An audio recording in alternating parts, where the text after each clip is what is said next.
আসসালামু আলাইকুম ওয়া রাহমাতুল্লাহি ওয়া বারাকাতুহু। আমি আব্দুল্লাহ উসামা, প্রিন্সিপাল দারুল হিকমা একাডেমি, খুলনা। দারুল হিকমা একাডেমি একটি কম্বাইন্ড কারিকুলাম পরিচালিত ইসলামিক স্কুল। আমরা এখানে স্কুল কারিকুলাম, হিফজুল কোরআন এবং ইসলামিক শিক্ষা ও সংস্কৃতির যে বিষয় রয়েছে এই তিনটাকে কম্বাইন্ড করে আমাদের একটা একাডেমিক কারিকুলাম তৈরি করেছি, যার মাধ্যমে আমাদের সন্তানদেরকে আমরা শিক্ষা দিয়ে থাকি। আমাদের এখানে আমরা একটা শিক্ষার্থীকে প্লে থেকে ক্লাস 2 এর মধ্যে স্কুলের যে পড়াশোনা রয়েছে ওটা কাভার টু কাভার কমপ্লিট করার পাশাপাশি তাকে আমরা কায়দা, আমপারা এবং পর্যায়ক্রমে কোরআন কারীমের নাজরা সম্পন্ন করে থাকি। এবং 3 থেকে 5 এর মধ্যে ওই বাচ্চাকে প্রাইমারি এডুকেশন কমপ্লিট করার পাশাপাশি কোরআনের হাফেজ হিসেবেও আলহামদুলিল্লাহ আমরা গড়ে তুলছি। আমাদের এখানে এই কম্বাইন্ড কারিকুলামটা থাকার কারণে শিক্ষার্থীদের উপর যে লোড হয় এই লোডটাকে ডিস্ট্রিবিউট এবং একটু হালকা করার জন্য অনেকগুলো ব্যবস্থাপনা গ্রহণ করে রাখা হয়েছে।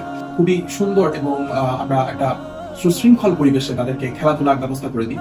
আমাদের এখানে নিজস্ব একাডেমিক বিল্ডিং রয়েছে, আমাদের এখানে মসজিদ রয়েছে, একাডেমিক কমপ্লেক্সের সাথে আমাদের একটা দোকানও রয়েছে, যেগুলোর মাধ্যমে একটা শিক্ষার্থী যে আমরা বলি যে হাফ ছাড়ার যে বিষয়টা সেই সুযোগটা তারা ইনশাআল্লাহ পেয়ে যায়।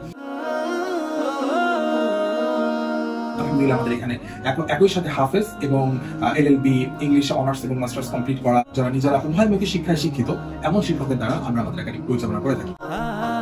আমাদের একাডেমির যে পরিবেশটা রয়েছে সামগ্রিক শিক্ষা ব্যবস্থার পাশাপাশি এটা অত্যন্ত আমরা যেটাকে বলি রিফ্রেশিং একটা এনভায়রনমেন্ট, যেটা বাচ্চাদের মানসিক এবং শারীরিক চাপমুক্ত একটা পরিবেশের মাধ্যমে জ্ঞান অর্জন করতে সাহায্য করে। খুলনার ভিতরে আমরা চেষ্টা করছি যে কোনো একটা সন্তানের যে সবথেকে গুরুত্বপূর্ণ সময় 4 থেকে 12 বছর বয়স, এই সময়টাকে সর্বোচ্চ ব্যবহার নিশ্চিত করার জন্য ইনশাআল্লাহ আমরা পর্যায়ক্রমে এটাকে ক্লাস 10 পর্যন্ত নিয়ে যাওয়ার চেষ্টা করছি।